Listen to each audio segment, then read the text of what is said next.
नमस्कार, कश्मीर डायरी में आप सभी का बहुत स्वागत है और मैं हूं आपके साथ अमनदीप। रुक करेंगे खबरों की ओर। 24 अप्रैल को पीएम नरेंद्र मोदी जम्मू कश्मीर के दौरे पर रहेंगे, जहां वो पल्ली में एक कार्यक्रम को संबोधित भी करेंगे। राष्ट्रीय पंचायत दिवस पर पल्ली गांव में होने वाली प्रधानमंत्री की रैली में सांबा, कठुआ और जम्मू जिले के बीजेपी कार्यकर्ता और नेता भी शामिल होंगे और कार्यक्रम में करीब 1 लाख लोगों के पहुंचने की उम्मीद है।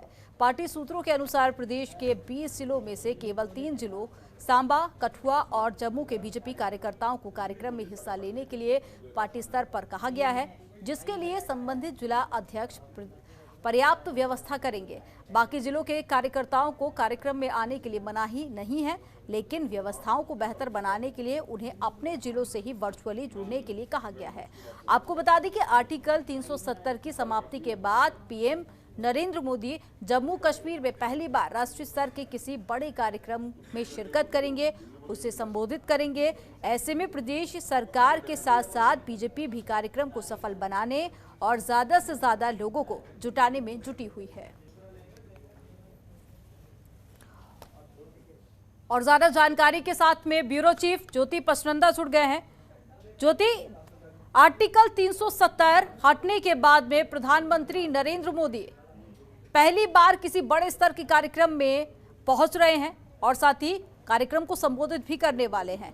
तो बीजेपी के कार्यकर्ताओं में जाहिर सी बात है खासा उत्साह है, लेकिन ये बताइए कि तैयारियां कितनी जोरों पर हैं? तैयारियों का लेवल मैं आपको बताऊं तो भारतीय जनता पार्टी के कार्यालय में अगर आप जाते हैं जम्मू में, तो वहां कोई ही व्यक्ति ऐसा मिलता है जो इस कार्यक्रम से जुड़ा हुआ ना हो। हर व्यक्ति वहीं पर ही उन्हीं के कार्यक्रमों को लेकर ही चिंतित दिखाई दे रहा है और हर भरसक प्रयास कर रहे हैं कि किसी भी तरह की कोई कमी न रह जाए इस कार्यक्रम में, क्योंकि प्रधानमंत्री 2-2.5 सालों के बाद अब आए हैं। 370 जब 5 अगस्त 2019 में ये इसको रिवोक किया गया था, उसके बाद जो गवर्नमेंट थी उनको बहुत अपेक्षाएं थी कि जम्मू और कश्मीर में भारी प्रदर्शन होंगे, पत्थरबाजी होगी, लेकिन इतने सुनिश्चित ढंग से इसको संभाला गया कि वहां पर कोई भी खासा नुकसान नहीं हुआ, किसी भी तरह की कोई प्रदर्शन नहीं हुए। तो हालांकि सभी जितने भी राजनीतिक वरिष्ठ कश्मीर में लोग थे उनको हिरासत में रखा गया था, लेकिन फिर भी अभी तक कोई खासा परिवर्तन इसमें देखने को नहीं मिला है। सब तरह से पॉजिटिव ही रिपोर्ट्स हैं।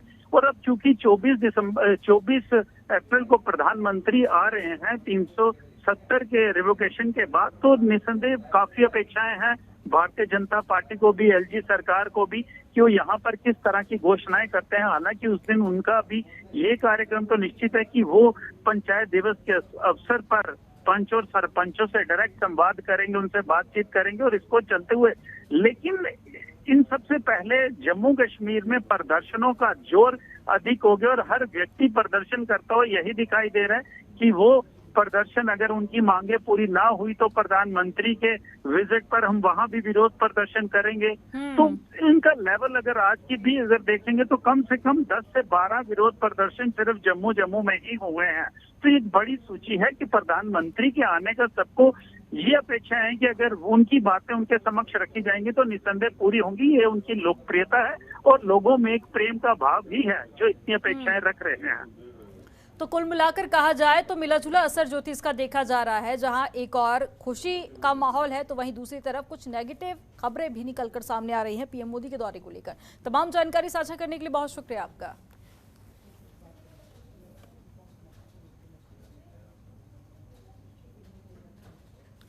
कश्मीर संभाग के बांदीपुरा में पुलिस ने प्रतिबंधित संगठन लश्कर-ए-तैयबा के एक आतंकी को गिरफ्तार कर लिया।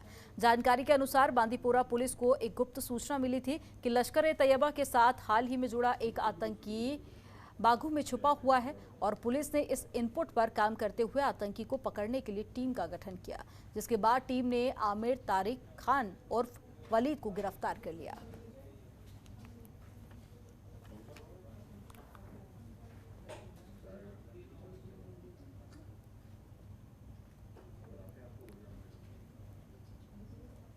और जम्मू कश्मीर की राज्य जांच एजेंसी एएसआई ने कश्मीर विश्वविद्यालय के एक पीएचडी के छात्र को गिरफ्तार किया। रविवार को ये कार्रवाई एक ऑनलाइन पत्रिका में भड़काऊ और देशद्रोह से प्रेरित आलेख लिखने के आरोप में की गई। आपको बता दें कि एएसआई ने शहर के कई जगहों पर छापे मारकर कंप्यूटर, लैपटॉप और कई डिजिटल उपकरणों के साथ ही कई तरह की आपत्तिजनक सामग्री भी जब्त की। तो वहीं एक अधिकारी ने कहा कि एएसआई ने रविवार को शहर में कई जगहों पर आतंकवाद और राष्ट्र विरोधी नेटवर्क के खिलाफ कार्रवाई करते हुए छापा मारा है।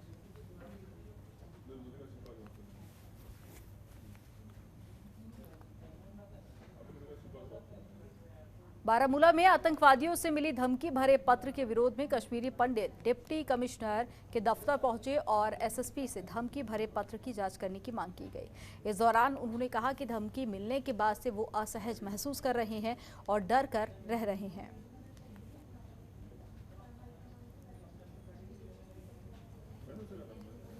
हमारे कुछ आज अपने कुछ इश्यूज और कंसर्न्स हैं जिसको लेके हम डी साहब को आज अप्रोच कर रहे हैं, तो उनको एक मेमोरेंडम पेश कर रहे हैं। हमारे कुछ मेन इश्यूज है जिनका इशू ऑफ एकोमोडेशन है। बहुत सारे एम्प्लॉयज़ हमारे डरे हुए हैं जिनको एकोमोडेशन नहीं है और फार फ्लंग प्लेसेस पे पोस्टेड है, उन्हीं का हम निवाला चाहते हैं, उनका हम रिड्रेसल चाहते हैं। तो इसीलिए आज हम इकट्ठे हुए हैं जिनमें बहुत सारे रेंटेड एम्प्लॉयज़ हैं और बहुत सारे और लोग हैं जो सारे पीएम पैकेज एम्प्लॉयमेंट के हिस्सा हैं। हाँ, ये कुछ लेटर तो आई थी जो सिक्योरिटी फोर्सेस ने रिसीव की थी 12 तारीख को, और जिसको रिसीव करने के बाद हमने एसएसपी साहब को वो हैंडओवर किया और हम चाहते हैं कि इसका पूरा इन्वेस्टिगेशन हो। और after receiving that letter and everyone of us is very concerned and very shocked, और उसमें अपने स्टेट ऑफ माइंड में नहीं है, तो उसका भी हम जिक्र करेंगे डीसी साहब से। अफगानिस्तान में अमेरिकी नेतृत्व वाली सहयोगी सेनाओं के इस्तेमाल किए जाने वाले इरिडियम सैटेलाइट फोन और वाईफाई युक्त थर्मल इमेजरी डिवाइस अब कश्मीर घाटी में आतंकियों के पास पहुंच चुकी है। आपको बता दें कि अंधेरे में देखने में मददगार थर्मल इमेजरी डिवाइस आतंकियों को रात के समय सुरक्षा बलों की घेराबंदी से बचाव में मदद करती हैं। वहीं कुछ आला अधिकारियों ने बताया कि फरवरी से की जा रही निगरानी के दौरान कश्मीर घाटी में 15 इरिडियम सैटेलाइट फोन सक्रिय होने की जानकारी सामने आई है। इसकी शुरुआत उत्तरी कश्मीर से हुई थी और अब दक्षिण कश्मीर के कुछ हिस्सों में भी ये मौजूद दिखाई दे रही है।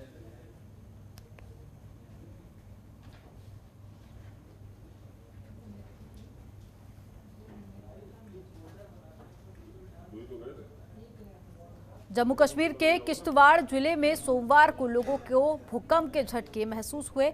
इससे लोगों में अफरा तफरी का माहौल भी बन गया। तो वहीं कुछ लोग घरों से बाहर निकल आए और नेशनल फॉर सिम्सोलॉजी के मुताबिक जिला किश्तवाड़ में दोपहर 12 बजे के करीब भूकंप के झटके महसूस किए गए, जिसकी रिक्टर स्केल पर तीव्रता 3.4% रही।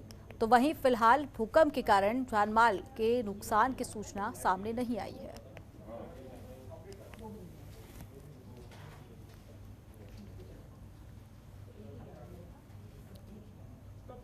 5 सालों के बाद में उधमपुर स्टेडियम में किसी क्रिकेट टूर्नामेंट का फाइनल खेला गया। सुभाष स्टेडियम में 5 अप्रैल से चल रही क्रिकेट टूर्नामेंट का फाइनल मैच खेला गया, जिसमें समाज सेवी स्वर्ण सिंह राठौर मुख्य अतिथि के रूप में उपस्थित रहे। तो वहीं इस दौरान उन्होंने खिलाड़ियों का उत्साहवर्धन भी किया। ये बहुत बड़ी खुशी की बात है। ये 5 साल के बाद जो उधमपुर में जो किसी टूर्नामेंट का फाइनल होने जा रहा है, मैं कुणाल सिंह को बहुत बड़ी मुबारकबाद देता हूं और इनको शाबाश भी देता हूं, जितने भी ये ऑर्गेनाइजर हैं इन टूर्नामेंट को कराने वाले। इससे स्पोर्ट्स से हमें बहुत सारे फ़ायदे हैं। इससे एक तो जवान नशे से दूर रहेगा, दूसरा फिट रहेगा। अगर फिट रहता है तो समझो हमारा देश फिट होगा।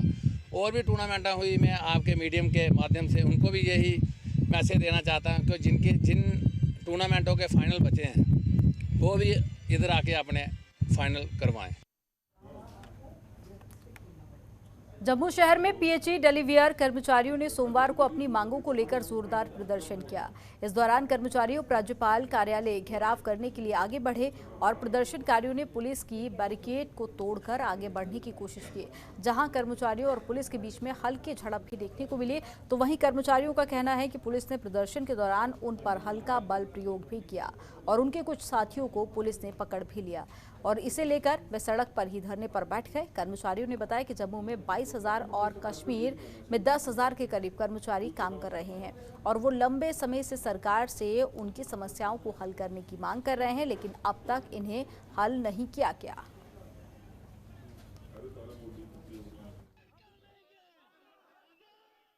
जो प्रोटेस्ट है ये पीएचई एम्प्लॉइज यूनाइटेड फ्रंट के बैनर तले है, जिसमें पीएचई से मुख्तलिफ एसोसिएशन के मेंबर्स जो है वो आज यहाँ पर एकत्रित होकर अपनी डिमांड्स जो है वो सरकार तक प्रोजेक्ट कर रहे हैं कि सरकार 94 के बाद जितने किस्म के वर्कर्स लगे हैं उन सभी के लिए रेगुलेशन पॉलिसी SRO 64 के तहत हो और जो यूटी का रेट मिनिमम वेजेस एक्ट है उसे फौरी तौर पे लागू किया जाए। ये एक बिगुल है सरकार तक के डिमांड्स को फुलफिल कर दिया जाए। ये पाक रमजान का महीना चल रहा है, जैसे ही ईद खत्म होती है उसके बाद पूरे जम्मू प्रोविंस से और कश्मीर प्रोविंस वाले कश्मीर प्रोविंस में चाहे टूल डॉन स्ट्राइक की बात होगी या फिर रोडों पर निकलने के लिए परिवार को लेकर बच्चों को लेकर रोडों पर निकलने की बात होगी और कड़े कदम उठाने को कैजुअल लेबर्स डेली वेजर्स मजबूर हो जाएंगे। आपके माध्यम से सरकार से ये पुरजोर अपील है कि रमजान से खत्म होने से पहले, ईद से पहले हमारी डिमांड जो है फुलफिल कर दी जाए, अन्यथा आने वाले मई महीने में चाहे पानी की सप्लाई होगी या और कोई कड़े कदम, चाहे साफ सफाई की व्यवस्था है, जितने भी डिपार्टमेंट्स हैं सभी एक प्लेटफार्म पे एकत्रित हो रहे हैं और आने वाले समय में कड़े से कड़े कदम उठाए जाएंगे। सरकार को उस गतिरोध को संभालना जो है वो मुश्किल हो जाएगा। पूर्वी लद्दाख में वास्तविक नियंत्रण रेखा पर चीन अपना दूरसंचार नेटवर्क मजबूत कर रही है। LAC के अग्रिम इलाके में चीन के कब्जे वाले क्षेत्र में 3 नए मोबाइल टावर लगाए जाने की तस्वीरें भी सामने आई, जिसका जम्मू में लोगों ने विरोध किया और PM से भारत के कब्जे वाली जमीन को चीन से मुक्त कराने की भी मांग की गई।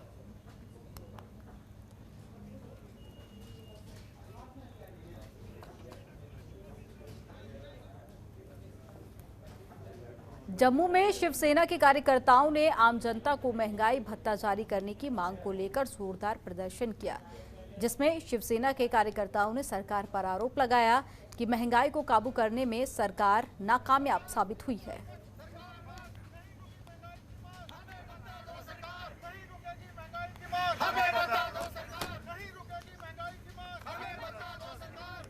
इकाई का आज जो हमारा यहाँ पर प्रदर्शन है बिल्कुल भी महंगाई के खिलाफ नहीं है, बल्कि जनता से हम अपील करना चाहते हैं कि इस महंगाई के साथ जीने की आदत बना लें, क्योंकि कोरोना महामारी की तरह महंगाई भी लंबा खींचने वाली है, जनता की, आम लोगों की ज़िंदगी से जल्दी जाने वाली नहीं है। इसके साथ ही आज हमारी मांग है कि जम्मू देश की जनता को, आम जनता को, हर परिवार को सरकार की तरफ से महंगाई भत्ता दिया जाए, क्योंकि सरकार की नाकामी का खामियाजा आम जनता क्यों भुगते। सरकार चौतरफा हर तरफ से नाकारा साबित हुई है महंगाई पर काबू पाने के लिए।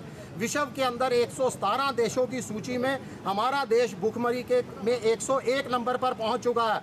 वहीं उपभोक्ताओं का, रिजर्व बैंक का कहना है कि उपभोक्ताओं का बाजार से विश्वास पूरी तरह से उठ चुका है, चिरमिरा चुका है। तो सरकार जो चौतरफा नकारा साबित हुई है महंगाई पर काबू पाने के लिए, शिवसेना आज प्रधानमंत्री माननीय नरेंद्र मोदी जी से अपील करती है कि हर परिवार को 5,000 रुपया मासिक महंगाई भत्ता जारी किया जाए। कोकनाग इलाके के वाटनार में शनिवार को हुई मुठभेड़ में शहीद लांस नायक निशान सिंह को रविवार को श्रद्धांजलि दी गई। इस बीच रात भर चली मुठभेड़ में घिरे आतंकी अंधेरे का फायदा उठाते हुए फरार हो गए। आपको बता दें कि शनिवार को हुई मुठभेड़ में निशान सिंह शहीद हो गए थे, जबकि 3 आरोपियों को सुरक्षा बलों ने घेर रखा था। वहीं बादामगी बाग कैंट में आयोजित श्रद्धांजलि समारोह में चिनारकोर के GOC lieutenant general DP Pande और अन्य कमांडरों ने उन्हें श्रद्धांजलि अर्पित की और इस दौरान कहा कि उन्होंने सर्वोच्च बलिदान दिया है और दुख की इस घड़ी में सेना के साथ ही पूरा देश उनके साथ, उनके परिवार के साथ में खड़ा है।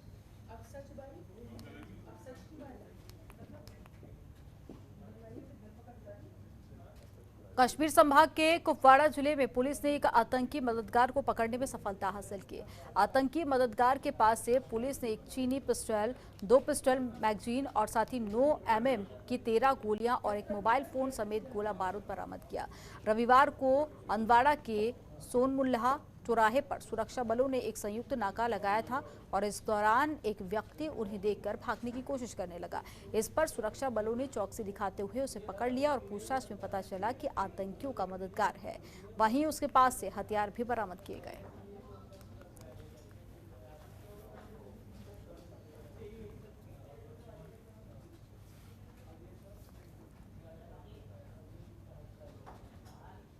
उपराज्यपाल मनोज सिन्हा ने कुमार निर्मलेंदु की लिखी किताब कश्मीर इतिहास और परंपरा का विमोचन किया।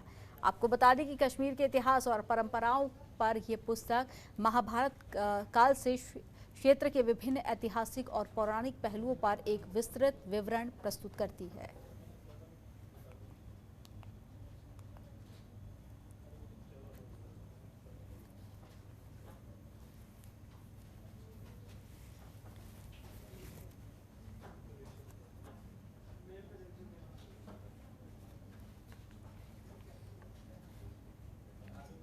जम्मू में सामाजिक न्याय पखवाड़ा के चलते बीजेपी के वरिष्ठ नेता और पार्षद संजय कुमार बड़ ने मंडल अध्यक्ष केशव चोपड़ा के साथ में वार्ड के सफाई कर्मचारियों में मास्क, सैनिटाइजर और ग्लव्स का वितरण किया।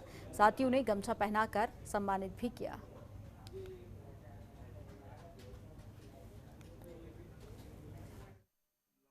आज सामाजिक न्याय पखवाड़ा के चलते हमने अपनी वार्ड में जितने भी हमारे सफाई कर्मचारी साथी हैं, कोरोना वॉरियर्स हैं, उनमें फेस मास्क, अपने सैनिटाइजर्स, ग्लव्स और गमछे पहनाकर जो है उनका उनमें वितरित किए हैं और पुष्पांजलि करके उनका सम्मान किया है।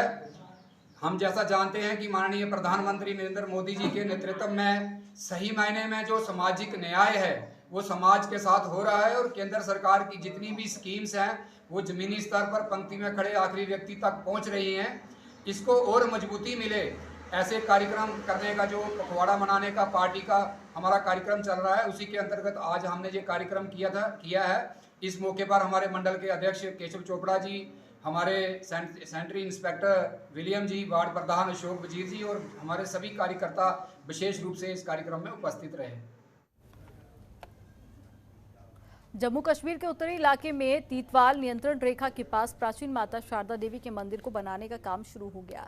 सेवा शारदा कमेटी के अधिकारियों के मुताबिक उत्तरी कश्मीर के कुपवाड़ा जिले में स्थित मंदिर का निर्माण पाकिस्तान के कब्जे वाले कश्मीर में शारदा पीठ मंदिर की सदियों पुरानी तीर्थ यात्रा को फिर से शुरू करने के लिए किया गया। इसी पर देखिए खास रिपोर्ट।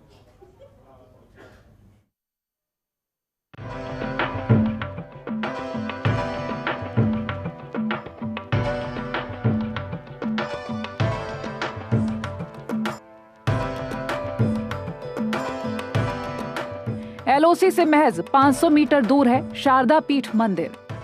5000 साल पुराना मंदिर, कश्मीरी पंडितों से रहा गहरा नाता। कश्मीर घाटी और कश्मीरी पंडित पिछले कई दिनों से खबर में हैं। 90 के दशक में कश्मीरी पंडित अपने घरों को छोड़कर पलायन कर गए और उनको फिर से कश्मीर में बसाने की बात हो रही है। अब एक ऐसी खबर आई है जिसने कश्मीरी पंडितों के चेहरों पर मुस्कान ला दी है। एलओसी के पास शारदा भवानी मंदिर का फिर से पुनर्निर्माण कार्य शुरू कर दिया गया है और जल्द ही कश्मीर घाटी में एक बार फिर मंदिरों की घंटियों की गूंज सुनाई देगी। कश्मीर से धारा 370 हटने के बाद जो नए और बड़े काम मोदी सरकार ने किए हैं उनमें से एक है कुपवाड़ा में बन रहा मां शारदा भवानी का ये मंदिर। हजारों साल पुरानी विरासत का एक बार फिर जीर्णोद्धार होगा और धरती के स्वर्ग कश्मीर में श्रद्धालु शक्तिपीठ पर माथा टेकने जा सकेंगे।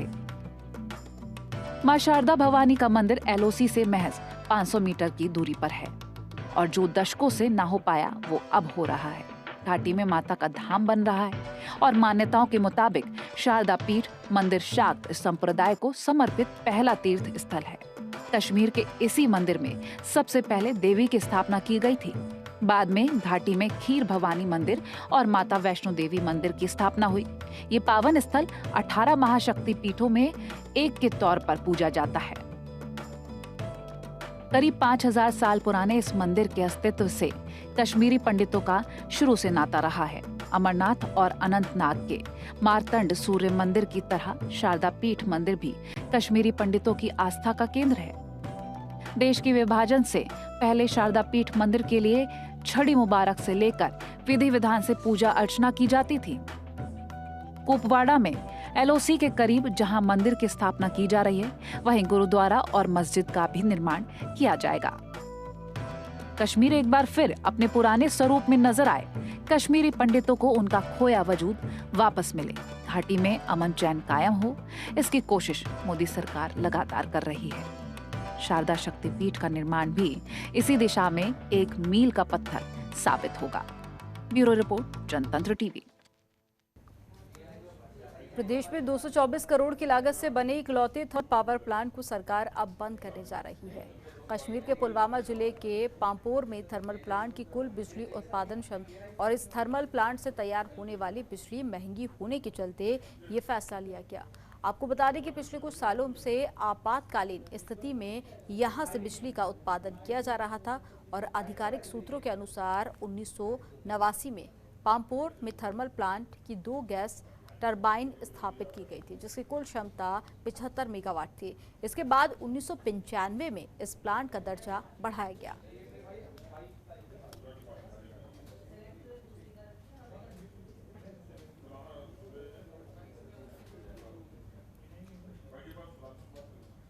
उधमपुर में यात्रियों की जान खतरे में डालकर चलती बस का स्टीयरिंग स्कूली छात्रा चालक को क्या बेहद जोखिम भरे पहाड़ी रूट उधमपुर से लांदर का, जिसका वीडियो सोशल मीडिया पर फौरन चालक बस को जब्त कर ARTO ने चालक के लाइसेंस और बस रूट परमिट रद्द करने की सिफारिश भी कर दी।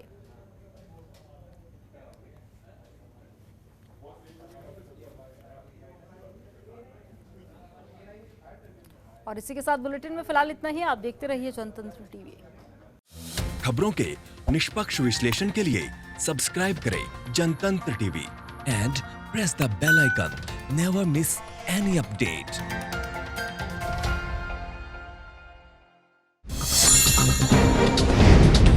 डाउनलोड कीजिए जनतंत्र टीवी ऐप को, जो कि अवेलेबल है गूगल प्ले और ऐप स्टोर पर। अधिक जानकारी के लिए अभी डाउनलोड करें।